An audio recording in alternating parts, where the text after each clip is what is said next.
Siang Bu, siang. Hari ini kami kelompok 2 akan berpresentasi tentang kedudukan Pancasila dalam Indonesia. Tapi sebelum itu maafkan kelompok kami karena sebagian dari kami ada yang sakit, jadi kurang maksimal. Tapi kami akan berusaha yang paling maksimal untuk presentasi kali ini. Sorry ya teman-teman. Oke, jadi kelompok kami terdiri dari saya William Winner, saya Celestia, Saya Satri, saya Melisa, saya Felita, saya Julia, saya Judi, saya Mini, saya Johnny. Baiklah, kami akan memulai yel-yel kami. Kelompok berapa kita? kelompok 2 bisa, Kelompok apa kita? kelompok 2 ceria. Ucapkan salam. Siap Bu. 1, 2, 3. Kami kelompok 2 siap berpresentasi. Tugas kelompok kami kedudukan Pancasila di Indonesia. Kelompok 2, Semangat, semangat, bisa. Tepuk tangan yuk.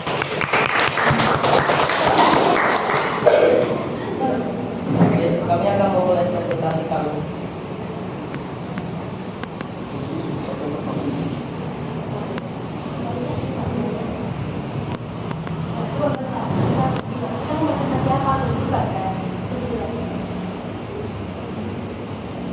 Siang ini kami akan menjelaskan tentang kedudukan Pancasila bagi bangsa Indonesia.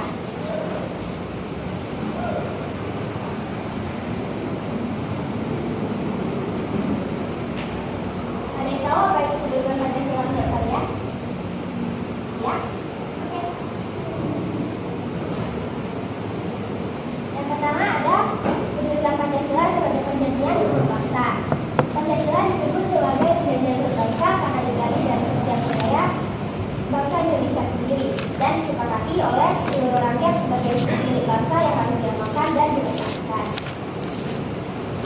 Pancasila disebut sebagai perjanjian untuk bangsa juga karena PPKI menetapkan pembukaan dan tanggal UUD 1945 berdasarkan Pancasila pada 14 Agustus 1945. Pada waktu itu, PPKI juga menetapkan Pancasila sebagai dasar negara secara konstitusional dalam pembukaan Undang-Undang Dasar 1945. Maka pada saat itu pula Pancasila disepakati sebagai perjanjian untuk bangsa Indonesia.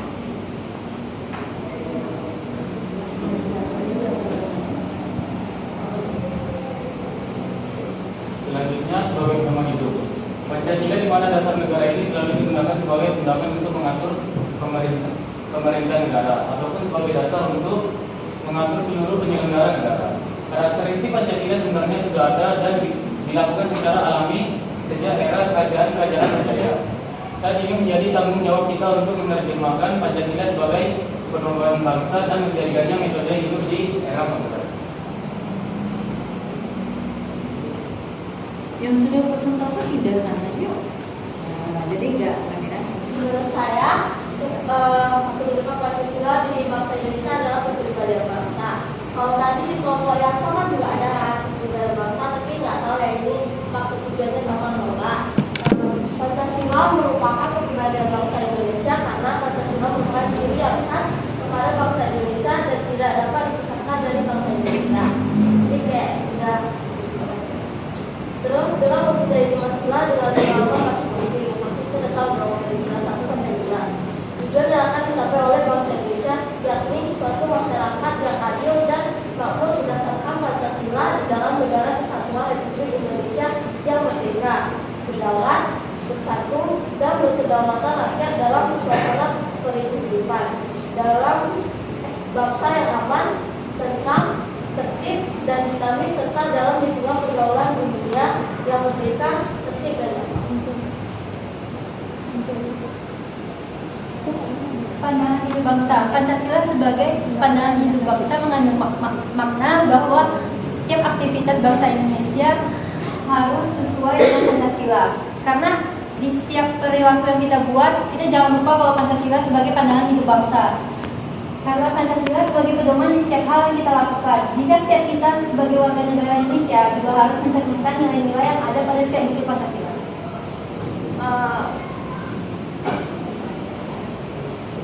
Pancasila sebagai cita-cita bangsa. Ada yang tahu nggak sih kenapa Pancasila disebut sebagai cita-cita bangsa?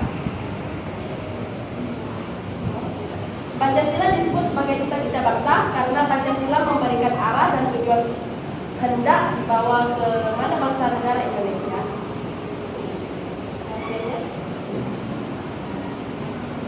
Pancasila sebagai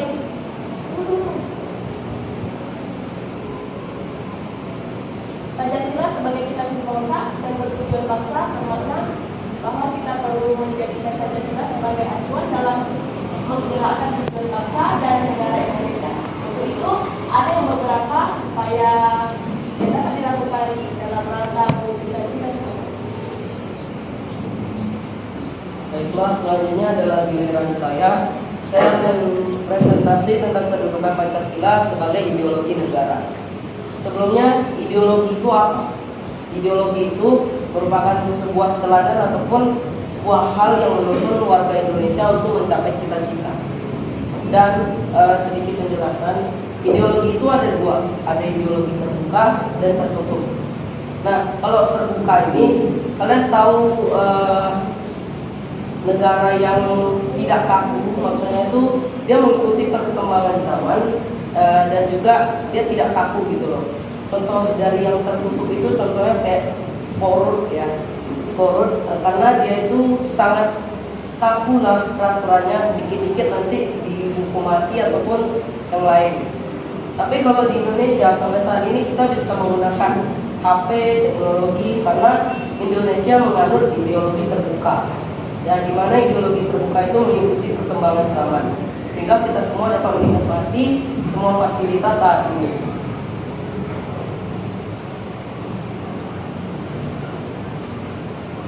Oke, selanjutnya dari saya untuk membahas sumber dari sejarah sumber-sumber. Sumber dari sejarah sumber dasar nasional adalah Pancasila, sebagaimana yang tertulis dalam pembukaan Undang-Undang Dasar 1945. Seperti yang kita tahu, ada lima Pancasila, yaitu yang pertama Tuhan Yang Maha Esa, kemanusiaan yang adil dan beradab, kesatuan Indonesia, kerakyatan yang dipimpin oleh hikmat kebijaksanaan dalam permusyawaratan dan perwakilan, serta keadilan sosial bagi seluruh rakyat Indonesia. Dan batang tubuh Undang-Undang Dasar 1945 merupakan norma dasar yang menjadi induk dari segala macam tatanan norma di Indonesia.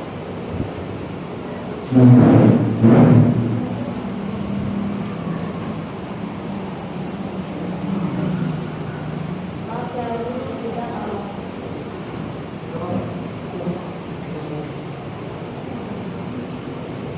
Maaf Bu, kelompok kami ada dua orang yang nggak datang, Dava sama Indah. Jadi saya menggantikan mereka. Jadi untuk yang Indah, dia menyebutkan kedudukan Pancasila itu sebagai jiwa bangsa. Jiwa bangsa itu berarti dari dalam hati. Mereka itu sudah mewujudkan cita-cita bangsa sendiri untuk mencapai jati diri Indonesia yang sebenarnya. Kemudian untuk yang Dava, falsafah hidup, untuk yang penjelasan dari Dava itu sebagai falsafah hidup, di mana itu memberikan motivasi kepada rakyat Indonesia untuk segala hal di bidang kehidupan sehari-hari. Baiklah.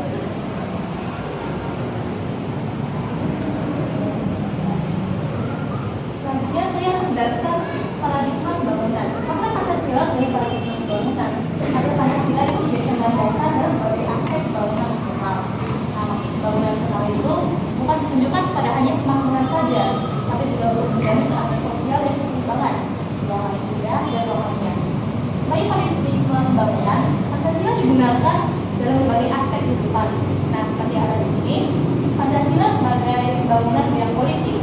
Dikutip dari Badan Pembinaan Negara Pancasila, pembangunan bidang politik ditujukan untuk membangun pemerintahan yang demokratis, menjadi bangsa yang berpendapat, serta melayani tuntutan rakyat secara adil, jujur, akuntabel atau pertanggungjawaban dan terbuka.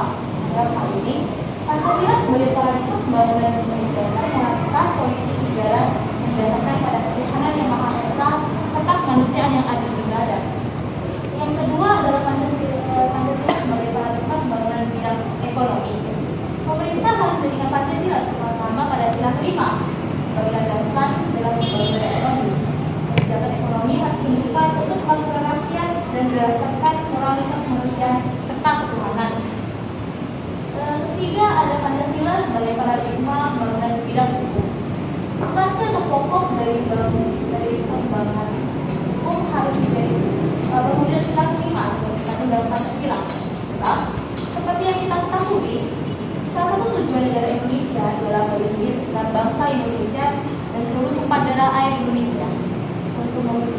dengan kita memerlukan perlindungan hukum yang adil berdasar kepada seluruh bangsa Indonesia tanpa ada yang diskriminatif.